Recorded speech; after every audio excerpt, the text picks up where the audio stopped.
ابھی ایک رات گزری، براءت کی رات، جس کو شب براءت کہتے ہیں۔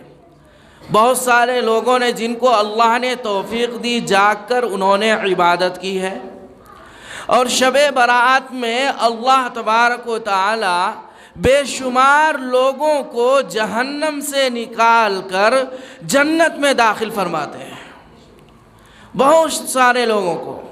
بلکہ حدیث شریف میں آیا ہے کہ ایک قبیلہ تھا جو صرف بکریوں کو پالتا تھا، اور وہ پورے قبیلے کی جتنی بکریاں ہوتی تھیں ان کے پٹھوں پر جتنے بال ہوتے تھے، اللہ تبارک و تعالی ان بکریوں کے بالوں کے برابر جہنم سے نکال کر جنت میں لوگوں کو داخل فرماتے ہیں۔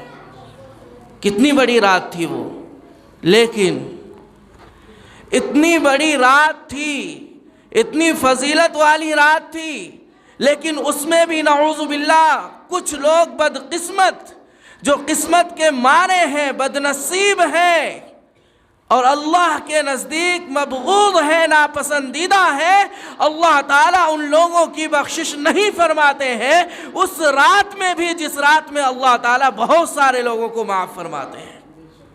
وہ کون لوگ ہیں؟ میں ان لوگوں کو آپ کے سامنے گنا دیتا ہوں۔ اگر ہمارے اندر وہ لوگ ہیں تو وہ توبہ کر لیں، یا ہماری بات کہیں پہنچ رہی ہے کنہیں کے کانوں تک، اگر ان میں یہ خوبی یا خامی ہے تو وہ اپنی حرکتوں سے توبہ کر لیں، ورنہ ہم لاکھ رات میں جاگیں گے، خوب عبادت کریں گے، اگر ان 6 بدخرابی میں سے اگر کوئی خرابی ہے تو اللہ تبارک و تعالی اس وقت تک معاف نہیں فرما سکتے ہیں جب تک وہ خامی ہمارے اندر سے نکل نہ جائے۔ پہلی بات کیا ہے؟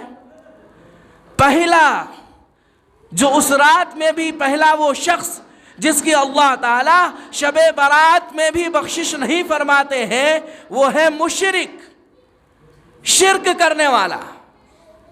جو شرک کرتا ہے، اللہ کے سامنے کسی اور سے مانگتا ہے، اللہ کے سامنے کسی اور کے سامنے سر جھکاتا ہے، سجدہ کرتا ہے، ان سے حاجت روائی کرتا ہے، ان کے سامنے اپنی حاجت کو پیش کرتا ہے، تو ایسا شخص شرک کرنے والا ہوا۔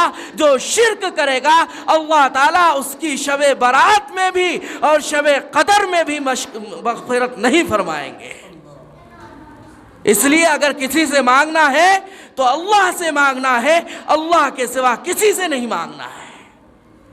اللہ تبارک و تعالیٰ نے شرک کو نجس قرار دیا ہے، انما المشرکون نجس، شرک کرنے والا ناپاک ہے، جو ناپاک ہوگا اللہ تعالیٰ اس کی بخشش نہیں فرمائیں گے۔ اس لیے یہ طے کیجئے کہ چاہے ہمیں کچھ بھی ہو جائے لیکن ہم اسلام پر قائم رہیں گے انشاءاللہ، چاہے لوگ ہمیں کسی بھی طرح پریشان کریں۔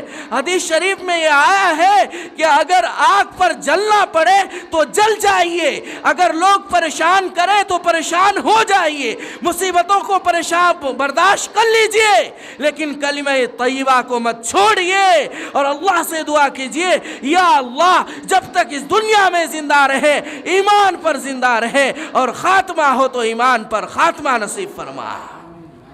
اس دعا کو ضرور اپنے دل و دماغ میں بیٹھا لیجئے۔ اور دوسرا شخص جس کی اللہ تبارک و تعالی شب برات اور شب قدر میں بھی بخشش نہیں فرماتے ہیں، جو بخشش والی رات ہے، وہ کون لوگ ہیں؟ وہ شرابی ہے۔ کون ہے؟ شرابی ہے۔ جو مسلمان شراب پیتے ہیں وہ کان کھول کر سن لے، اگر آپ شب برات میں رات بھر عبادت کریں گے لیکن اگر شراب پئیں گے، شراب کو اپنے ہونٹوں سے لگائیں گے، اپنے پیٹ میں اتاریں گے، تو لاکھ اب شب برات میں عبادت کر لیجئے، لیکن جب تک اس شراب والے فعل سے توبہ نہ کر لیں گے اللہ تعالیٰ اس وقت تک بخشش نہیں فرمانے والے ہیں۔ شرابی شخص کو اللہ پسند نہیں کرتا ہے۔ شراب پینا اور پیشاب پینا برابر ہے۔ آدمی پیشاب پینا گوارا نہیں کرتا اور شراب کو ایک دم دھڑلے سے پیتا ہے، اور جو شراب پیتے ہیں وہ یا تو توبہ کر لیں ورنہ اللہ کے عذاب سے ڈرتے رہیں کہ کب ان کے اوپر اللہ کا عذاب مسلط ہو جائے۔ شرابی آدمی زنا کرنے والا آدمی ایک گناہ کرے گا، دوسرا فعل عمل کرنے والا کوئی اور گناہ کرے گا۔ اگر زنا کرے گا نسلیں خراب ہوگی، بدکاریاں عام ہو جائے گی۔ اگر قتل کرے گا آدمی کا دل مردہ ہو جائے گا۔ لیکن اگر کوئی شراب پیتا ہے تو اس سے پورے کے پورے گناہ سرزد ہوتے چلے جائیں گے۔ وہ زنا بھی کرے گا، قتل بھی کرے گا، شراب بھی پیے گا، دراصل ہر طرح کے گناہوں میں وہ ملوث ہو جائے گا۔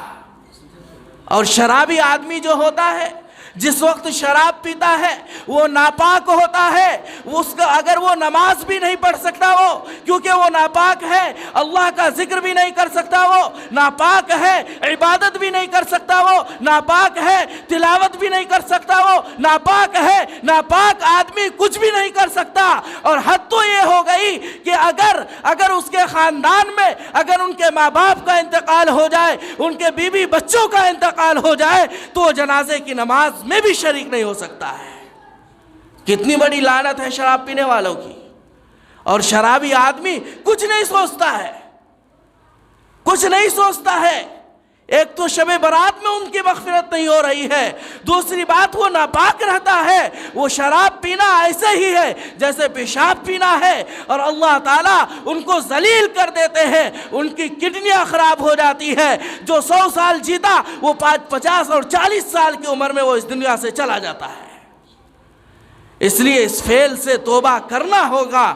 اگر کوئی شراب پیتے ہیں اور ان تک میری آواز پہنچ رہی ہے تو اللہ کے واسطے آج ہی سے شراب سے توبہ کر لیجئے۔ انشاءاللہ اللہ تعالیٰ توبہ کرنے کی برکت سے شرابیوں کی بخشش فرما دیں گے۔ اور اگر جو نہیں پیتے ہیں تو وعدہ کیجئے انشاءاللہ پورے زندگی کبھی بھی شراب کو منہ نہیں لگائیں گے انشاءاللہ۔ زور سے بولیے انشاءاللہ۔ ہاں، میں وعدہ اس لیے لے رہا ہوں، یہ اللہ کا گھر ہے، مسجد ہے۔ اگر اللہ نے ہمارے انشاءاللہ کو قبول کر لیا تو ہم گناہوں سے دور ہوتے چلے جائیں گے۔ اس لیے جب بولا کروں تو زور سے بولا کیجئے۔ اللہ تعالیٰ آہستہ بھی سنتے ہیں، زور سے بھی سنتے ہیں۔ اصل ہمارا دل جاگنا چاہیے۔ اللہ کو یاد کریں گے تو مردہ دل زندہ ہو جائے گا۔ اس لیے زور سے انشاءاللہ کہا کیجئے اور اللہ کو یاد کیا کیجئے۔ اور تیسرا آدمی جس کی شب برات میں بخشش نہیں ہوتی ہے وہ کون شخص ہے؟ ماں باپ کا نافرمان بچہ۔ وہ ماں باپ جنہوں نے انہیں لاڈلے کی طرح پالا، کھلایا، اپنے دکھ درد میں اس کو شریک کیا اور اپنے دکھ کو دکھ نہیں سمجھا۔ وہ بچہ جب بالغ ہوتا ہے تو ماں باپ کو نعوذ باللہ گالی دیتا ہے، ان کی نافرمانیاں کرتا ہے۔ یاد رکھیے وہ لوگ جو ماں باپ کی نافرمانی کرتے ہیں اللہ تعالیٰ ان کو دنیا میں بھی ذلیل کر دے گا اور آخرت میں بھی ان کو ذلیل کر دے گا۔